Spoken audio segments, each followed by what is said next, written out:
que o Teu Espírito Santo esteja nesse momento, passeando nos nossos corações, de todos nós, abrindo nosso entendimento, para que nós entendamos a mensagem do Senhor Jesus, e que não fique só para nós, mas que nós leve adiante, Senhor Jesus, anunciando para outro. Pai, assim eu abençoe esse Teu servo, que a unção e o poder e a graça do Senhor Jesus repouse sobre ele, no nome de Jesus Cristo. Amém, Senhor.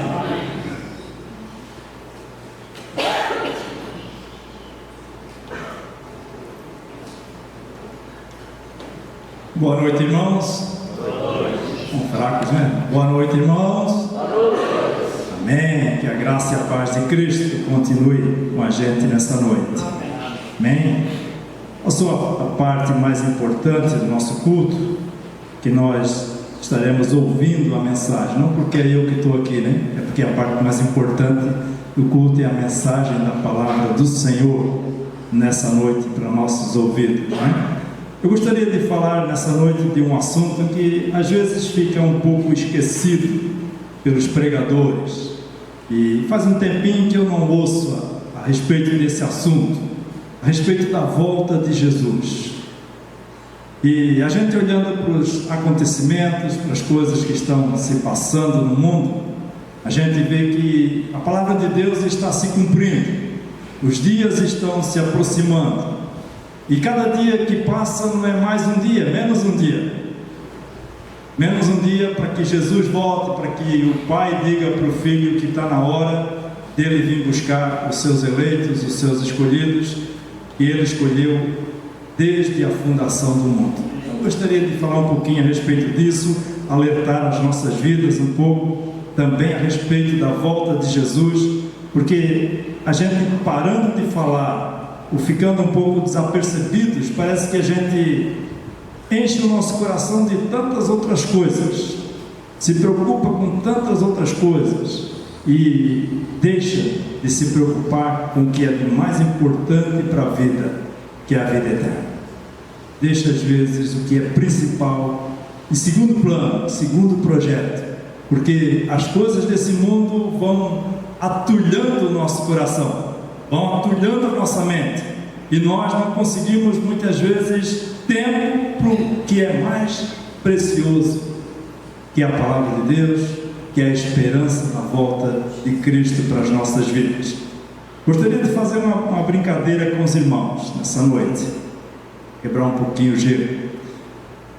Eu vou citar o que eu vou falar, e eu gostaria que, se você soubesse onde está isso, você abrisse a sua Bíblia e ficasse de pé, e permanece de pé, tá bom?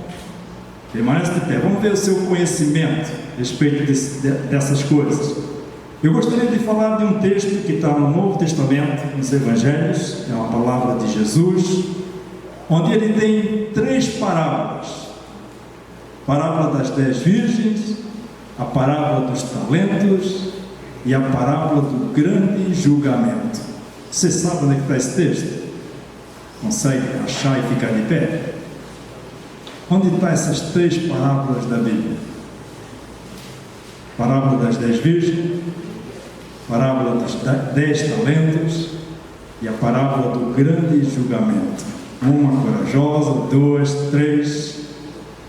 Mulheres estão ganhando aí, que deu os homens. Mais 1, 4.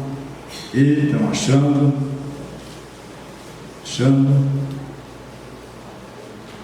Tem pessoas que pensam, não pode procurar no Google. Se procurar no Google não vale. Não pode perguntar para o Google. É coisa da memória, da cabeça do cristão aí, né? Você que sabe aí. Graças a Deus, são poucos, está vendo? São poucas pessoas que têm conhecimento de onde está esse texto. Mais um, achou? E bom, tem poucos. Mais um. Vou dar mais um tempinho. Que legal. É isso aí. Só queria ver conhecimento. Pode sentar. Obrigado. Obrigado. Está vendo? Está lá em Mateus capítulo 25. Mateus 25.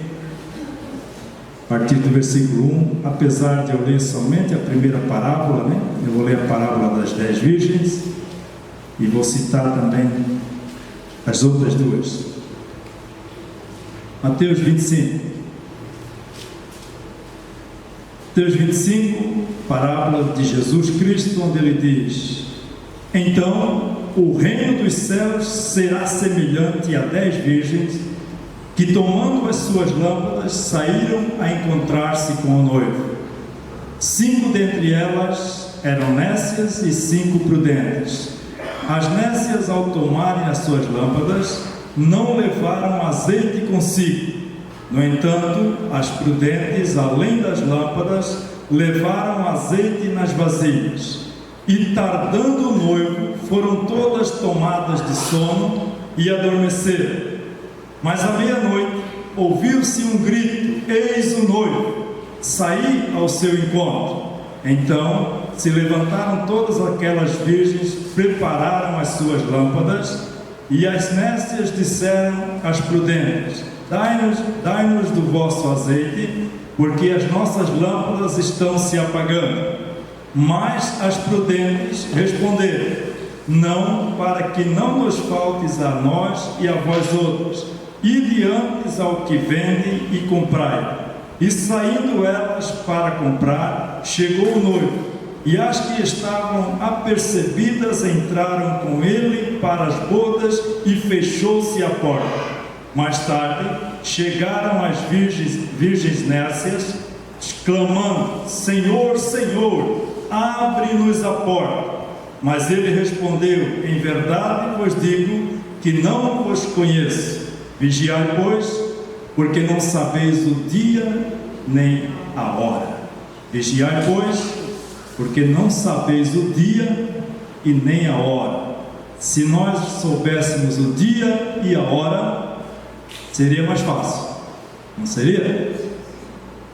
Texto anterior a esse, em Mateus capítulo 24, Jesus diz que se o pai de família soubesse a que hora viria o ladrão para arrombar a sua casa, ele cuidaria, ele ficava de prontidão, ficava de guarda, para que não assaltasse a sua casa.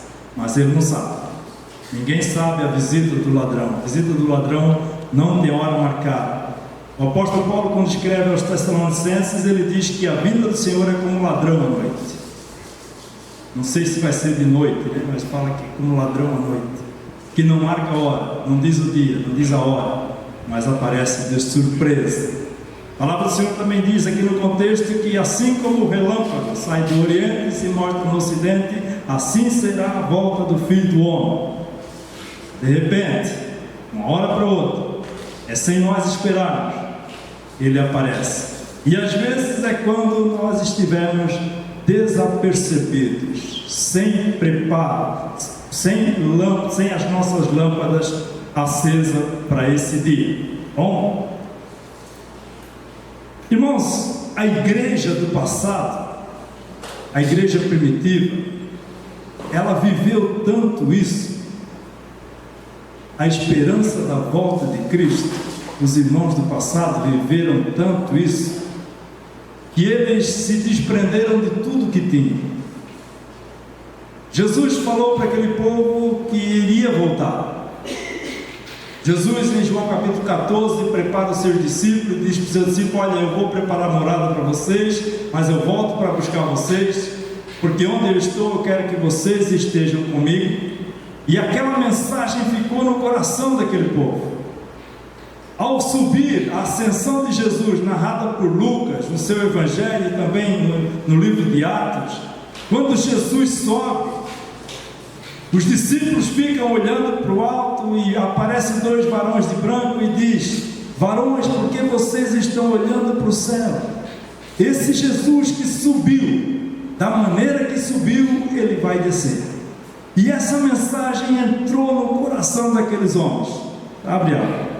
E eles esperaram intensamente esse dia, como se esperasse um rei para reinar, para governar, para tirar eles da situação difícil do Império Romano. E eles esperaram tão intensamente que a Bíblia relata no livro de Atos que eles vendiam as suas propriedades e distribuíam e davam para os pobres, à medida que as pessoas tinham necessidade.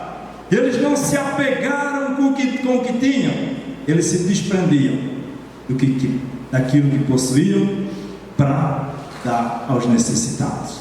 De tamanha certeza da volta de Cristo. Para que ter? Para que uma morada? Para que duas? Para que 2 carros? Para que 3? E eles se desprendiam das coisas. De tamanha esperança da volta de Jesus Cristo. Mas o tempo vai passando. O tempo passou. E já são mais de 2000 anos que essa promessa foi feita. Que Jesus disse que vai voltar. E até agora não voltou. Quando eu era criança, adolescente e jovem, para quem não me conhece, eu nasci na igreja, cresci na igreja, estou na igreja, caminhando com Cristo até hoje, até na idade que eu tenho hoje, e eu ouvi muito a respeito da volta de Jesus. O meu pai conversava muito com as pessoas a respeito da Bíblia, e quando ele sentava para conversar com alguém a respeito da Bíblia, ele conversava a respeito da volta de Jesus. E eu era meio caladinho, metidinho, gostava de escutar conversa de gente adulta, e eu ficava quietinho no lado, escutando. E aquilo entrava no meu coração, aquilo mexia comigo, e aquilo às vezes até me preocupava. Poxa, mas não vai dar nem para mim crescer, não vai dar nem para mim casar, não vai dar nem para mim fazer nada na vida. Jesus vai voltar.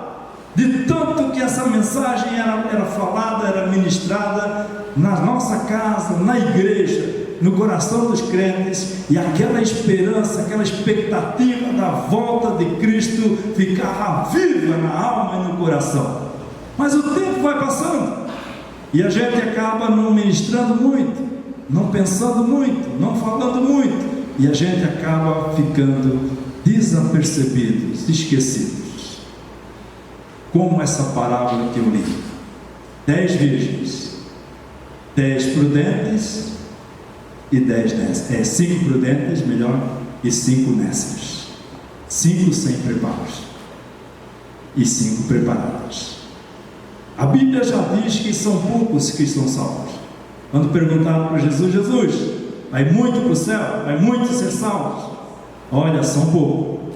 Esforçai-vos por entrar pelas portas estreitas, porque espaçoso é o caminho e larga é a porta que conduz para a perdição, mas apertado é o caminho, estreito é o caminho que conduz para a vida. O caminho da vida é meio apertado, é meio dificultoso, as pessoas não gostam, não querem, às vezes não satisfaz o ego, e às vezes não traz muito ânimo para as pessoas caminhar nesse caminho, porque o caminho largo é espaçoso, tem uma visão boa, tem coisas melhores, quem sabe, e as pessoas se debandam para caminhos largos e se esquecem que Jesus vai voltar, se esquece da presença de Jesus e da graça de Jesus.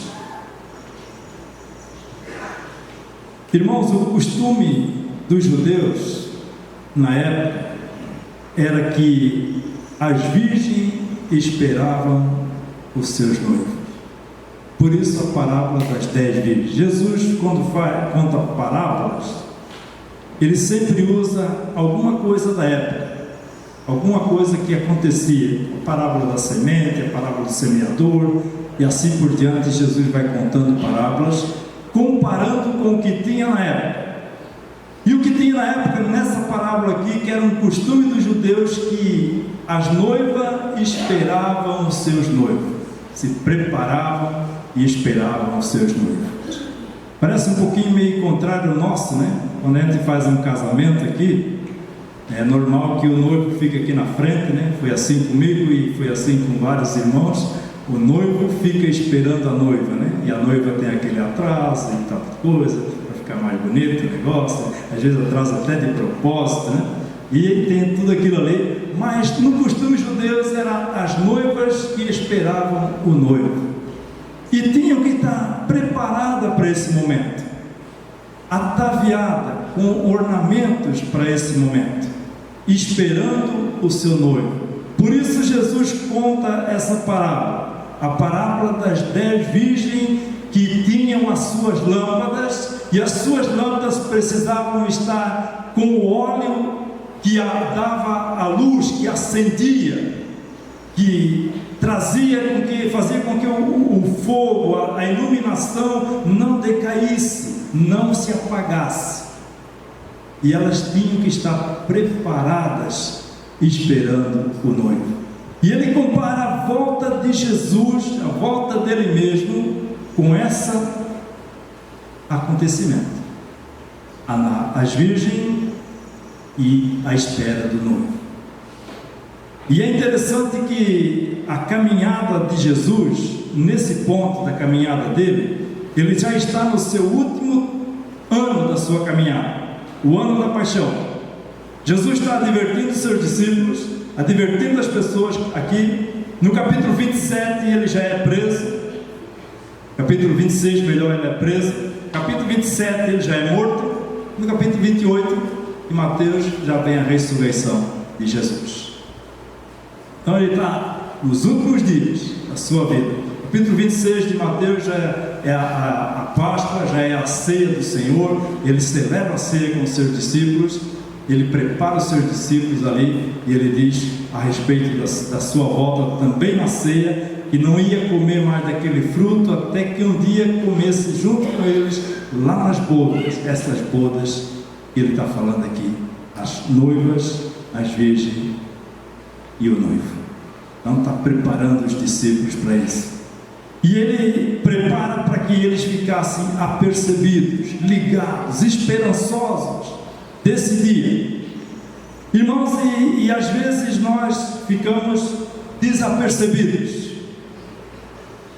Eu citei aqui para vocês que havia 3 parábolas nesse texto, e realmente tem 3 parábolas: parábolas das 10 virgens, parábola dos talentos e a parábola do grande julgamento. Essas parábolas enfatizam a soberania de Deus, um Deus soberano, principalmente na última parábola, a parábola do grande julgamento, onde Deus senta no seu trono e separa os cabritos das ovelhas, cabrito para a esquerda e ovelhas para a direita, onde Ele é soberano, Ele tem toda a autoridade para fazer isso. Bons de um lado direito, e os ruins do outro lado. Como também ele conta uma parábola da rede: os pescadores puxam a rede, os bons, os peixes bons botam no cesto, e os ruins jogam fora. Ele compara também o reino dos céus com isso.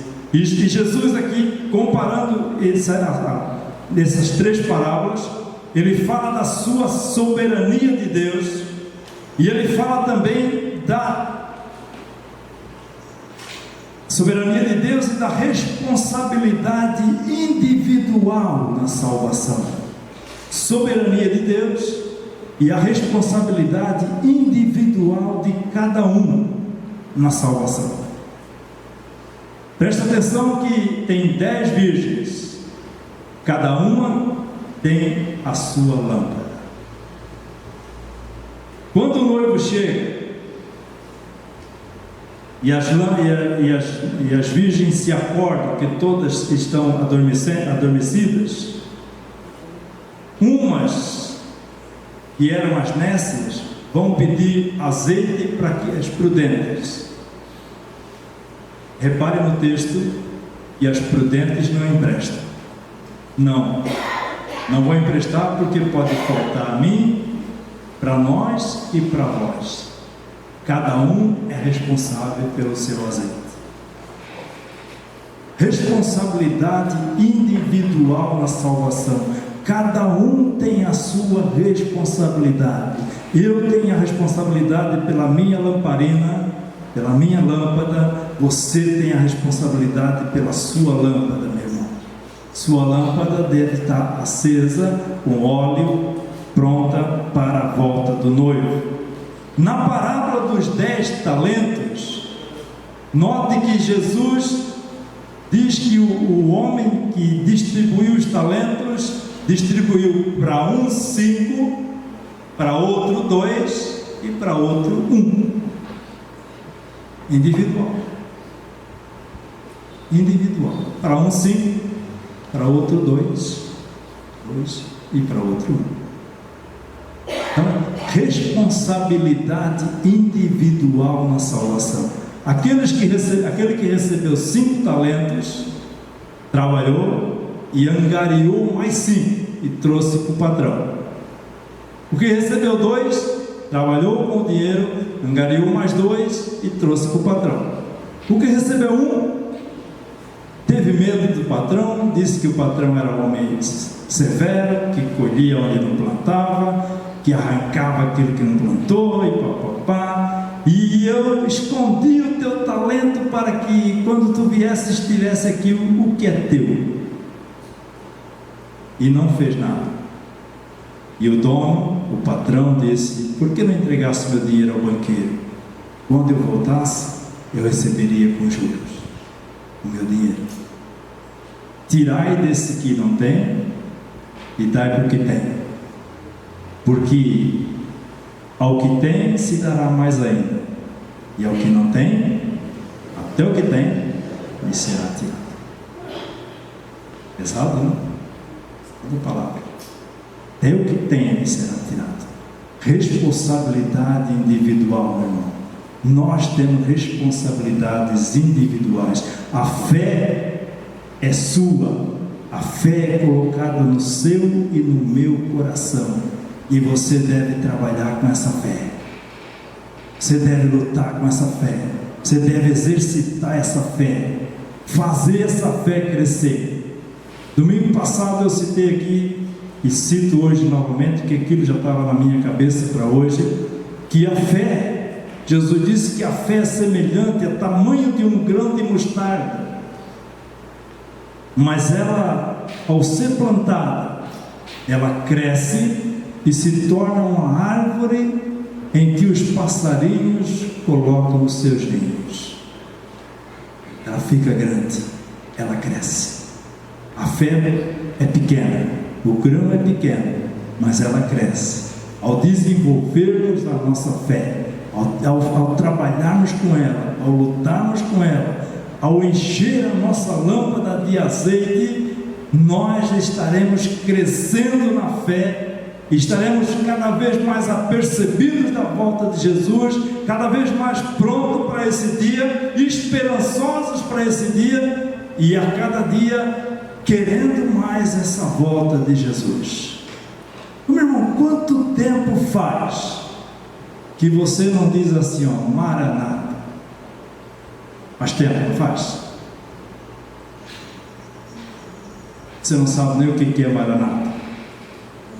Maranata é uma palavra grega e significa vem, Senhor Jesus. Quanto tempo faz que você já não fala mais isso? Quantos dias, quantos meses, talvez anos, que você diz, poxa, Maranata, ora vem, Senhor Jesus. Ah, se Jesus voltasse. Parece que isso é só para velho, né? Os velhos que falam esse negócio, poxa, a velhice chega, daí as pessoas começam a pedir para si a morte, tomara que a morte chegasse.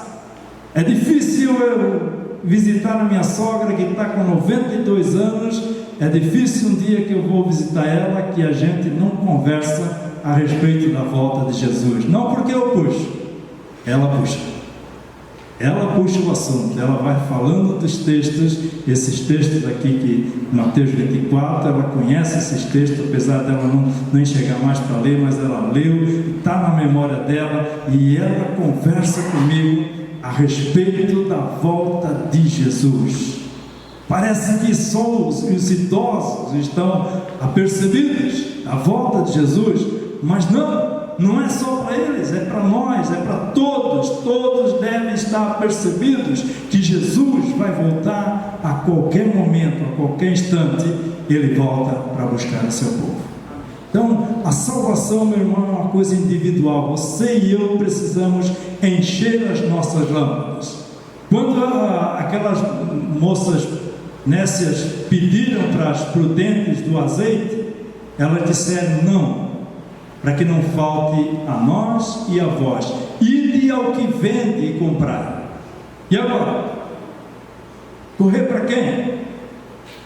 Nós precisamos comprar esse azeite que é de graça.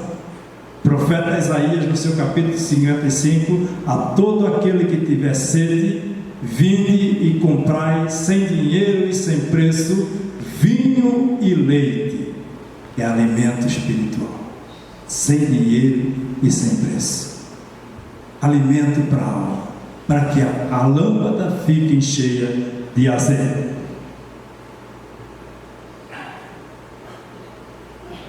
Meus irmãos, a salvação em Cristo Jesus, ela é de graça, sim, mas ela é uma responsabilidade pessoal de cada um.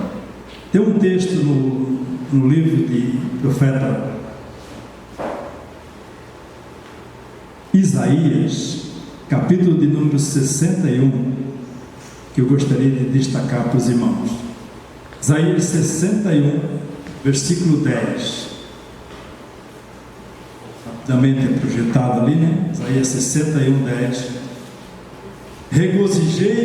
Regozijar-me-ei muito no Senhor, a minha alma se alegra no meu Deus, porque me cobriu de vestes de salvação e me envolveu com o manto de justiça, como o noivo que se adorna de turbante e como a noiva que se enfeita com suas joias.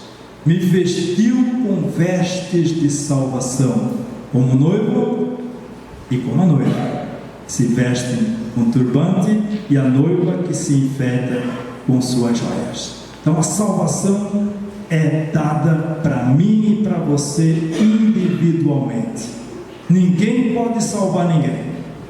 Ninguém pode dar azeite para ninguém. Você e eu, nós precisamos estar com as nossas lâmpadas cheias, preparadas, à espera do noivo. Ninguém vai poder culpar o fulano. Foi o meu marido, por isso que eu não subi. Foi o meu filho que me atrapalhou, por isso eu não subi. Foi o meu vizinho que atrapalhou, por isso eu não subi.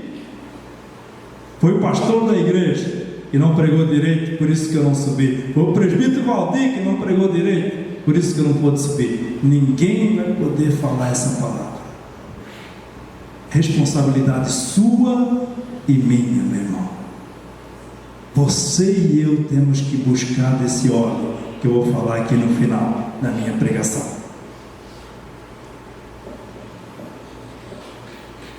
Irmãos, os reformados, eles pregam, nós pregamos, né? Que a salvação é um dom de Deus, e é mesmo. A salvação é um dom gratuito de Deus, recebido pela fé em Jesus Cristo. Isso é certo, não tem dúvida. Mas essa fé se manifesta através de ações que demonstram arrependimento e obediência à sua palavra.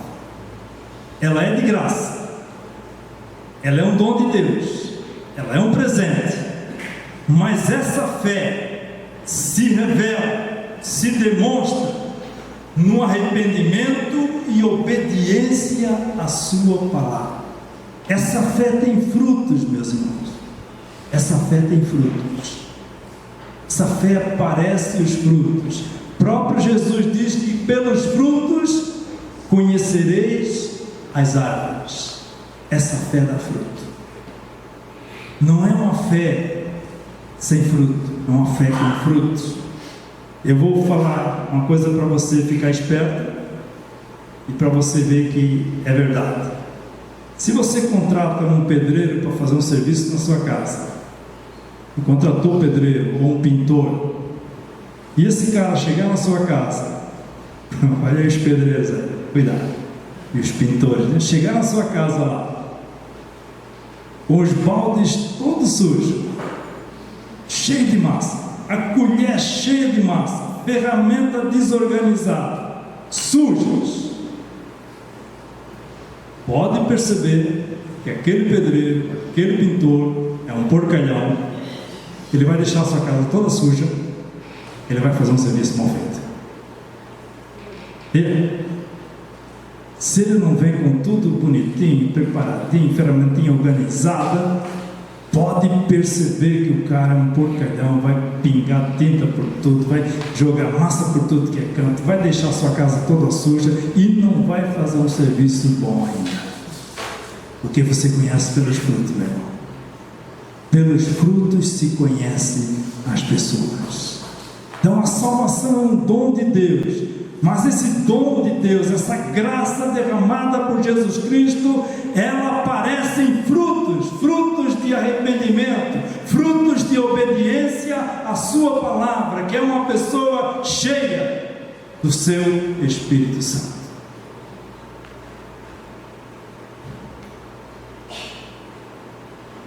O profeta Joel, no seu capítulo de número 2,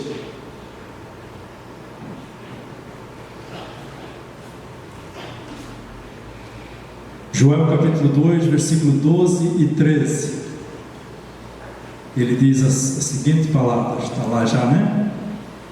Ainda assim agora mesmo, diz o Senhor, convertei-vos a mim, e todo o vosso coração, de todo o vosso coração, e isso com jejum, com choro e com pranto, rasgai o vosso coração e não as vossas vestes, e convertei-vos ao Senhor vosso Deus, porque Ele é misericordioso, compassivo, tardio em irar-se, em grande em benignidade, e se arrepende do mal.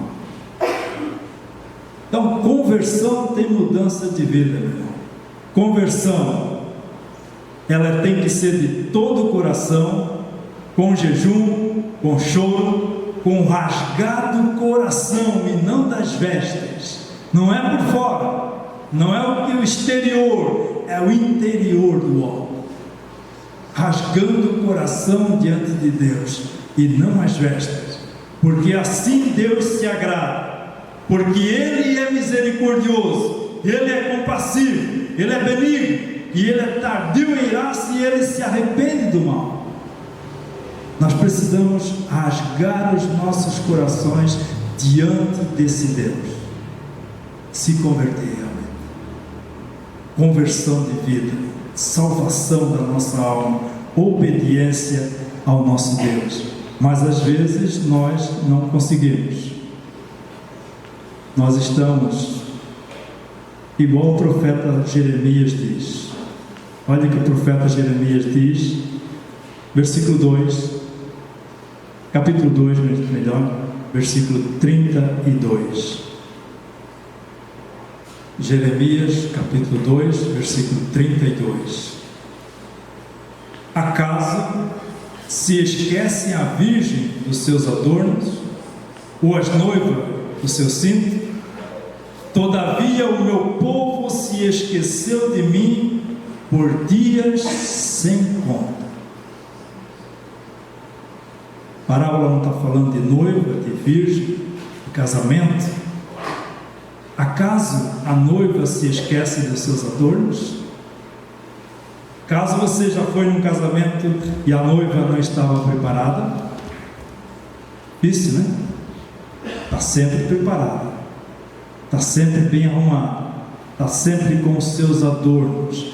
Mas o profeta Jeremias diz que todavia o meu povo se esqueceu de mim por dias sem conta.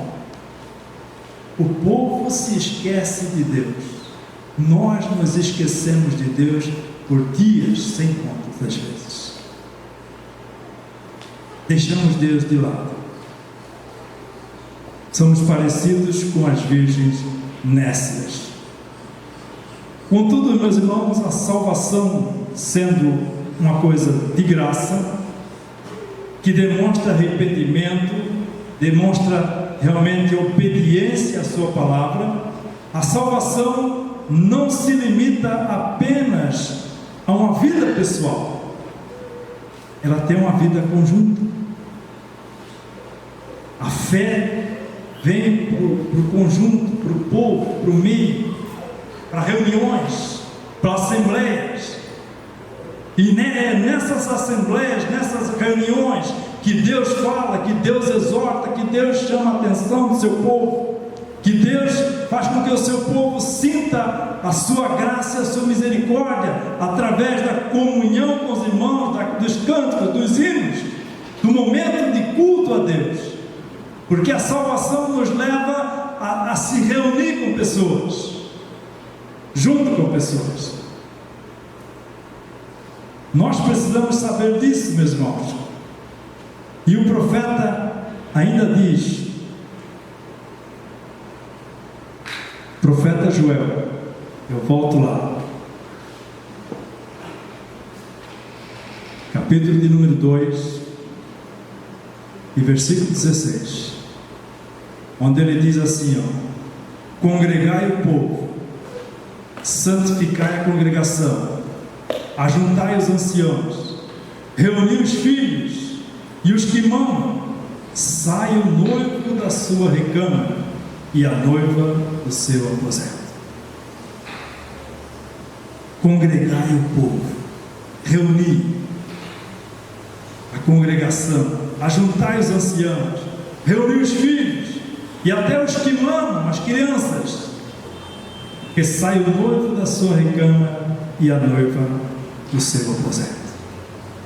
É preciso se reunir no meio do povo, estar junto com o povo, estar em oração, em comunhão, em reuniões. É ali que Deus fala ao nosso coração, é ali que Deus nos exorta, é ali que Deus nos chama a atenção. Não podemos deixar de estarmos junto com os irmãos. Se nós ficarmos separados, nossas lâmpadas esfraquecem, nossas luzes se apagam e nós não conseguimos escutar o barulho do noivo. Eis o noivo, onde ele está? Ele está vindo. E pode acontecer o que aconteceu com as virgens nécias. Foram comprar o azeite, tiveram a oportunidade de sair para comprar, mas não tiveram a oportunidade de voltar e entrar nas bodas, porque as portas se fecharam. E ao chegar, elas batem na porta e gritam: Senhor, Senhor, abre-nos a porta. E a resposta do noivo para as virgens nécias é a seguinte: não vos conheço. Por que ele não conhece? Porque não tem intimidade com ele, não busca, não ora, não vem numa reunião de oração. Meu irmão, quanto tempo faz que você não vem numa reunião de oração da noiva? Eu sei, porque eu sou líder do Ministério de Oração, eu sei que muitos irmãos não vêm numa reunião de oração da noiva. Quanto tempo faz que você não troca o azeite da lâmpada, não enche o azeite, não completa a sua lâmpada de azeite, não vem por meio do povo, por meio da congregação, não se congrega, não busca essa presença coletivamente junto com os irmãos? É ali que é derramado do óleo precioso sobre nós.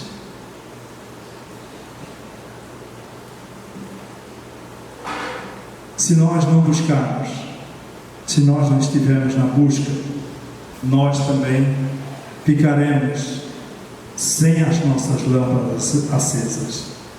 Não podemos deixar faltar o óleo da lâmpada, que simboliza o Espírito Santo nos nossos corações. Não podemos deixar faltar o óleo da lâmpada, que simboliza o Espírito Santo no nosso coração. Lembre-se de Samuel, meu irmão. Samuel foi ungir a Davi como rei.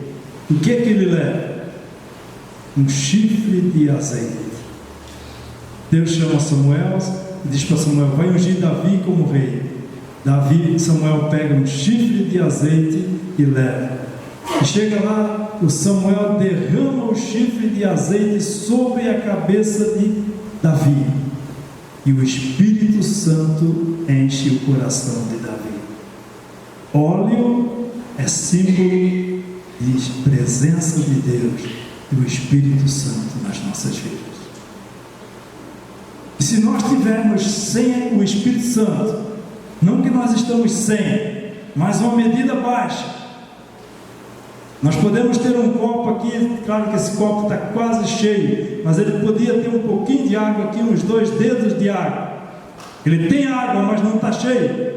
Ele precisa transbordar o Espírito Santo. É o derramar, como Davi fez na cabeça, como Samuel fez na cabeça de Davi, derramou. Tinha com fartura, porque Samuel era um profeta, era um ungido de Deus, tinha essa autoridade para derramar. E o Davi se encheu do Espírito Santo. Mas muitas vezes, meus irmãos, nossas lâmpadas estão vazias. Aí nós não temos vontade de ler a Bíblia, não temos vontade de orar, não temos vontade de ir na igreja, falamos mal do irmão, a pregação não prestou, e um monte de coisinhas que nós inventamos. E botamos defeito em tudo e em todos, e nunca achamos o nosso defeito. Nunca é nós, nunca é eu. Pastor Carlos Boyer me ensinou uma coisa interessante. Se você aponta o dedo para lá, cuide, porque tem 3 apontando para você. Tem 3 apontando para você. Então muitas vezes nós estamos vazios, sem vontade, é porque falta Espírito na sua vida. A Bíblia diz para nós que nós temos que nos encher do Espírito Santo, buscar essa presença. E é com cânticos, é com leitura bíblica, é com conversa bíblica, é com oração que se enche essa vasilha do Espírito Santo. Eu queria lembrar para os irmãos a história de 2 pessoas interessantes que esperavam também. Nós estamos esperando a volta de Jesus. E o evangelista Lucas, ele conta a história de Simeão e de Ana. A história de Simeão e de Ana. Simeão era um senhor de idade, Ana também é uma senhora de idade. Quando eu era criança, a gente tinha um hino no nosso inário que cantava assim, ó: Ana e Simeão no templo esperavam o Senhor, era o tempo já previsto de nascer o Salvador. Aí eu, criança, adolescente, eu ficava pensando, Ana e Simeão, é um casal. Pensava que era um casal. Mas não, depois com o tempo eu fui conhecendo as Escrituras, eu vi que Simeão e Ana não eram um casal, eram 2 pessoas. Ana era uma profetisa, Simeão um homem de Deus, cheio do Espírito Santo. E o Espírito Santo revela para Simeão que ele não ia passar pela morte sem ver Jesus, o nascimento de Jesus. Ele esperava esse dia, ele tinha essa esperança, e Deus o revelou através do Espírito Santo que ele iria ver esse dia. Mas sabe onde que Simeão viu isso? No templo. A Bíblia diz através do evangelista Lucas que Simeão, movido pelo Espírito Santo, foi ao templo. Olha aí, Simeão, movido pelo Espírito Santo, foi ao templo. E naquele dia que ele foi no templo, Maria e José trouxeram um menino para fazer aquilo que a lei determinava que deveria ser feito: apresentar o menino como primogênito. E naquele dia, o Simeão conseguiu pegar Jesus pequenininho nos braços. Ele diz, pega Jesus nos braços e diz: agora, Senhor, pode levar em paz o teu servo, porque os meus olhos já viram a tua salvação. E cheio do Espírito Santo, ele profetizava para Maria e falava para Maria: olha, esse menino será para levantamento de muitos, mas será para ruínas de muitos, e também uma espada transpassará o teu coração, falando a respeito da morte de Jesus. A Ana nesse dia também estava lá. Os 2, Ana vivia no templo, diz as Escrituras, escritura, lá na história, que ela vivia no templo dia e noite em oração, em busca. E naquele dia que o menino foi para se apresentar, a Ana também estava lá, e ela falava a respeito do menino e profetizava a respeito do menino. Oportunidade, porque estavam cheios do Espírito Santo. Viram o menino nascer, viram a presença de Jesus. Irmãos, se nós não perceber a volta de Jesus, é porque nós estamos vazios do Espírito Santo, dormindo na fé, sem estar apercebidos. É preciso nós nos cuidar.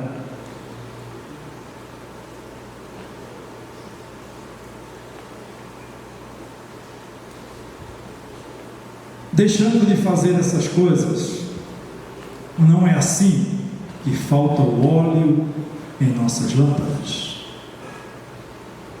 Deixando de obedecer a palavra de Deus, deixando de cuidar individualmente da nossa salvação.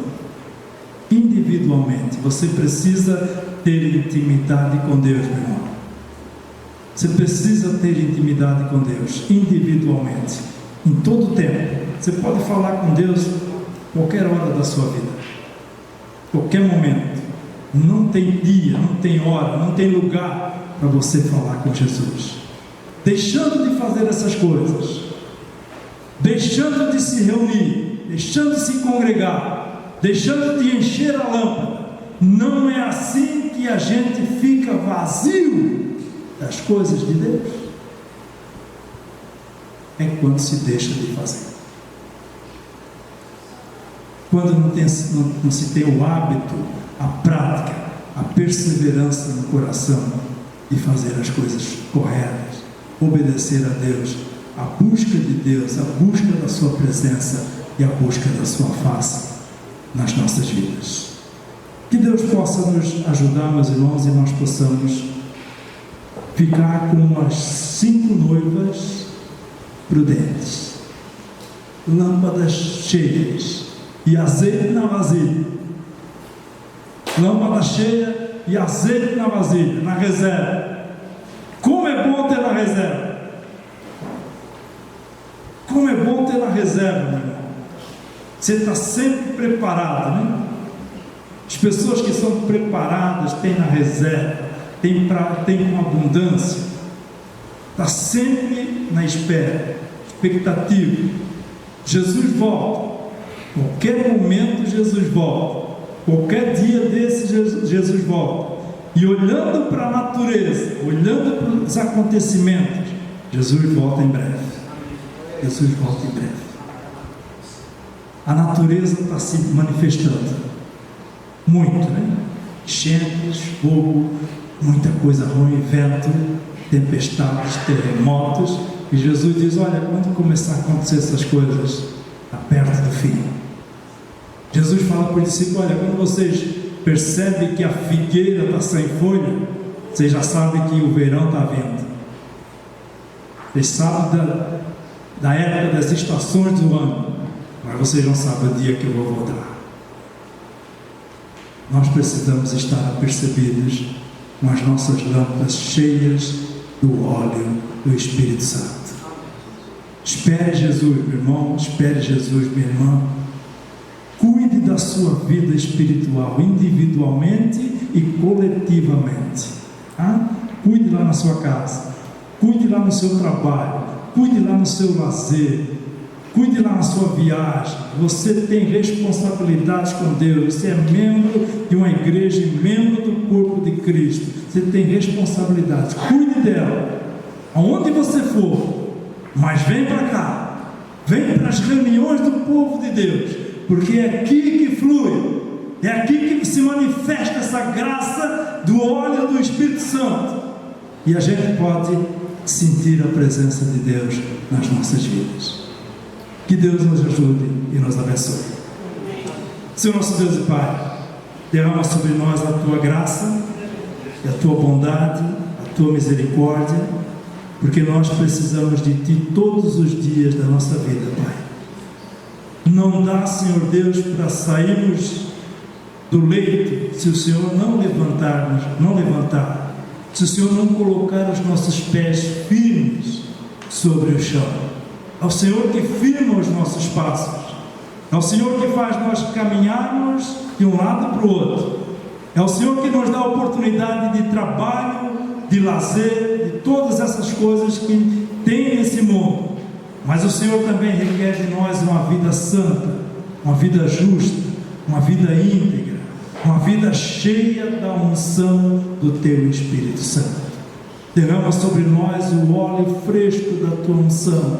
Envolve as nossas vidas com o Teu Espírito, Senhor Deus, para que nós possamos, Senhor Deus, através dessa unção, com os nossos corpos e mentes, Senhor Deus, cheia da Tua presença, nós possamos, Pai amado, desfrutar da Tua graça maravilhosa e também exalar esse bom perfume de Cristo para as outras pessoas que estão do nosso lado, Pai.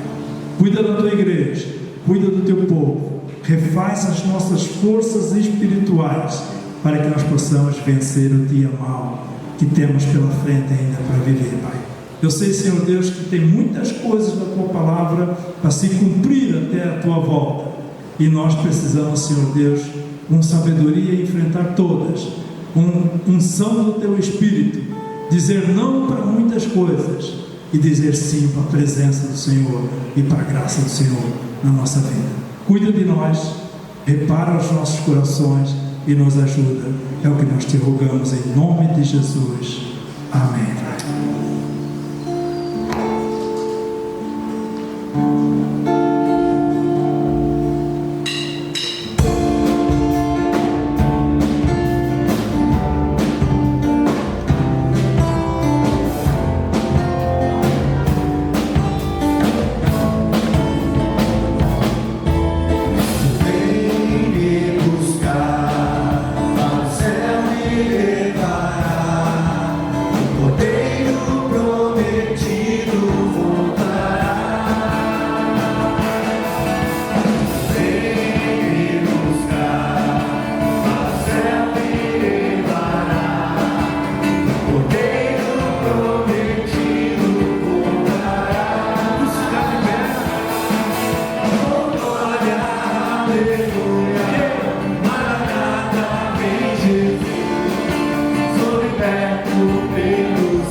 te abençoando, presbítero Valdir, derramando sempre a graça, a misericórdia e o discernimento da palavra de Deus na tua vida.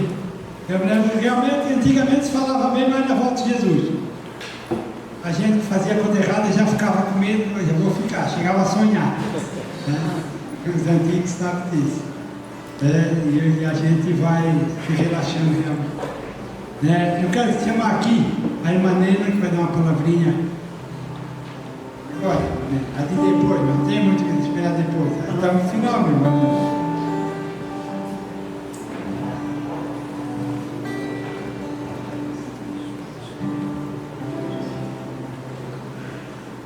Boa noite, amados. A paz do Senhor Jesus continue com cada um de nós, né? No sábado que vem, convitinho aí. Tá lá. A gente vai.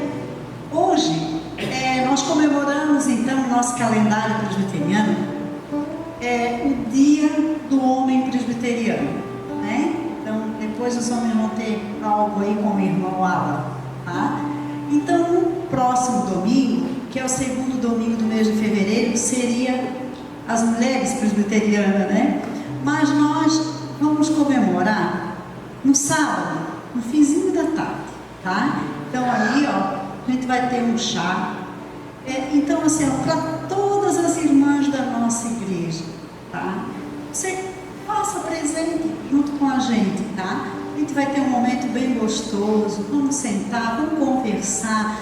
Os novos convertidos, as novas convertidas, que a gente não conhece, não tem um pouquinho de intimidade, para a gente estar assim conhecendo, estar conversando um pouquinho. Então isso vai ser muito bom, né? Então assim, gostaria de convidar a todas, tá? E durante a semana a gente vai divulgando, vai convidando, vai falando, vai lembrando, mas que cada uma de vocês se faça presente. Ah, porque a SAF, não, gente, nós, as mulheres do Senhor Jesus, tá? Nós, as mulheres presbiterianas, que é com muito orgulho que a gente fala isso, sou presbiteriana, sou do Senhor Jesus. Então, que cada um de vocês se faça presente. Muito obrigada a todos.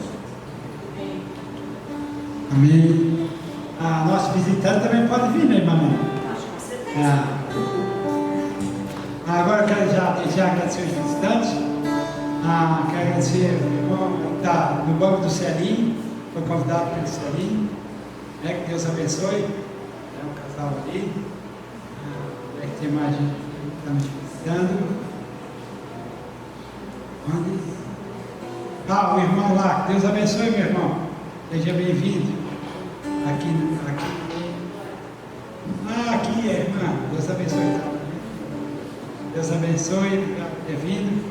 Aqui atrás ali também tem um casal, sejam bem-vindos. Bem-vindos. A casa. É aqui. Ali é da casa. É da casa. Está meio longe, mas é da casa. Mais alguém? Eu quero agradecer a todos os irmãos que estão nos visitando, sejam bem-vindos. O nosso pastor está de férias, essa semana ele retorna, se quiser, às atividades. Agora nós vamos ter um momento com o irmão Alan, que vai estar falando um pouquinho sobre o homem presbiteriano, e já vamos estar encerrando o nosso curso. Glória a Jesus. Eu estava pensando durante a semana, e sobretudo enquanto o presbítero pregava, né, que hoje é um dia tão importante que para nós homens presbiterianos. Mas eu fiquei pensando assim, será que nós de fato podemos usar a palavra comemoração? Será que nós temos como homens presbiterianos muito que comemorar? Eu fiquei pensando isso a partir de mim mesmo, da minha vida, e olhando para a história, pensando na Europa, por exemplo, na Suíça, na Escócia, onde é o berço do presbiterianismo. onde as igrejas estão virando boates, onde as igrejas estão fechando. E fiquei pensando também na nossa igreja, trazendo para nós a quantidade de bancos vazios, como outras vezes eu já comentei aqui. Ser presbiteriano, como sabiamente disse a irmã Dena, sobretudo é ser cristão. E quando Jesus Cristo nos convida a segui-lo, eu falo aqui agora especificamente para os homens, todos os homens que estão aqui, até você que já tem 12 anos, que é claro, ainda é uma criança, mas já perdeu a inocência faz bastante tempo, já sabe muito bem o que é certo e o que é errado. Sobre a tua vida também tem responsabilidade. Quando Jesus nos convida a segui-lo, ele diz assim: aquele que não negar a si mesmo não tem parte no meu reino. Quando a gente vai ler como nós já lemos a carta aos Filipenses, nos nossos encontros de homens, né, presbítero? Paulo escreve que nós somos chamados, nós homens, não somente todos, né, mas falando aos homens agora, não só a crer em Jesus, mas temos o privilégio de sermos convidados a sofrer por Ele. E hoje, pensando na palavra que o presbítero trouxe, falou muito com a minha vida, algo que Deus, o Espírito Santo já tem trazido, o desejo de transbordar do Espírito Santo. Quando eu olho para a minha vida, eu percebo muitas distrações. Vivemos um mundo com muitas distrações, muitos prazeres passageiros, muita Netflix, muito entretenimento, muito Instagram, muita música que não diz nada com nada, muita história contada que não fala nada com nada, que não aponta para Cristo, mas que está aqui, voltada para o nosso ventre, para os nossos desejos. Aí quando eu olho para as nossas vidas, as nossas decisões são tomadas não a partir de servir a Cristo, mas de servir a nós mesmos. Pensa você comigo, você homem, como são as suas escolhas, como são os seus planos. Eles partem de, como disse o presbítero pregando, movidos pelo Espírito Santo. Quando eu vou fazer o meu prato de comida, é movido pelo Espírito. Quando eu vou escolher algo para eu fazer no meu momento de descanso, é movido pelo Espírito. Quando eu vou orar, até a oração é movida pelo Espírito. Quanto tempo nós temos gasto na nossa vida como homens presbiterianos para servir o Senhor da igreja, Cristo Jesus. Então eu gostaria de, nesse dia que nós lembramos, vamos dizer assim, a nossa responsabilidade, o nosso chamado, a começar em mim, eu queria muito que a igreja, eu acho que seria apropriado os presbíteros orarem por nós homens. E eu quero aqui na frente me colocar de joelho e pedir que o Senhor transborde a minha vida do Espírito Santo. Porque eu, pensando na pregação, presbítero, fazendo uma analogia, todas eram virgens, todas tinham óleo, mas 5 delas tinham pouco. E muitas vezes a gente, quem sabe nós não somos essas 5 que tem pouco, que estamos aqui na igreja e que não buscamos desse óleo do Espírito Santo para servir e para amar. Porque pensa comigo, Cauê, Marcelo, Pedro, que estão atrás, palavra para vocês. Pensa comigo, se nós não amarmos o nosso Senhor Jesus, como iremos servi-lo? Como que eu vou conseguir me negar se eu não amar Jesus? E como vou amá-lo se Ele não derramar sobre mim o seu Espírito? Então, minha oração como homem presbiteriano nesse dia, nós lembramos a nossa responsabilidade de servir o Senhor, de pregar o Evangelho.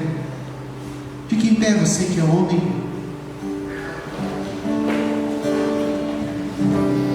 Jesus Cristo nos chama a nos santificar, amar nossa esposa e dar a vida por ela, como Cristo deu para a igreja. Quando nós dizemos que somos cristãos, Jesus Cristo já no comecinho do seu ministério, jejuou, orou, buscou a santificação. Como que nós temos jejuado para nos santificar e santificar nossa casa, nossa família, nossas esposas, nossos filhos? Nós temos orado? Quanto que nós temos feito? Então eu vou descer aqui e vou me colocar de joelhos e gostaria de convidar, se você quiser se juntar a mim, os adolescentes também, para a gente buscar a Deus, buscar essa santificação, buscar transbordar do Espírito Santo. Olha, quero convidar o presbítero Valdir para nos dirigir em oração, e os presbíteros também, para a gente ser cheio do Espírito Santo, para amarmos a Jesus e para servi-lo como homens presbiterianos que somos, onde Jesus Cristo é o cabeça de nós, igreja, e que nós possamos ter a responsabilidade de levarmos essa novidade para o mundo, esse Evangelho que é o reino do Senhor Jesus Cristo, e pregar que Ele está voltando. E como disse também pelo Espírito Santo o presbítero Valdir, os sinais são grandes, eles estão aí. Nós vemos um mundo com uma guerra espiritual muito forte, destruindo os homens, destruindo a hombridade, tornando aquilo, como diz a palavra, que era certo e errado. E se nós não nos posicionarmos, se nós não nos fortalecermos no Espírito, orando, jejuando, buscando o Senhor, olha, não demora muito para a nossa igreja também estar vazia. É de uma geração para outra. É de uma geração para outra. 30 anos, acabou a igreja. Então que o Espírito Santo possa, como Ele está ministrando no meu coração, no meu espírito, ministrar no Teu Espírito Santo, e que nós possamos buscar ser cheios. Obrigado, presbítero. Obrigado, Senhor, pela Tua palavra. Que ela venha hoje alcançar o mais íntimo do nosso coração, do nosso espírito, do nosso ser, para que nós possamos amar a Deus, né, e viver dando frutos de arrependimento também, como foi falado aqui. Amém? Eu convido os homens, quem quiser vir à frente.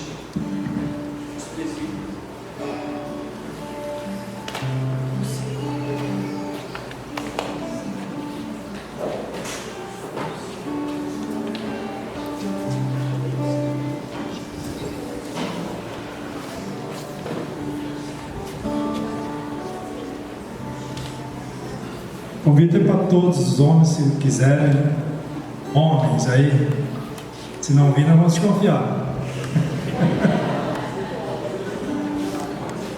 Eu não vou ter pressão.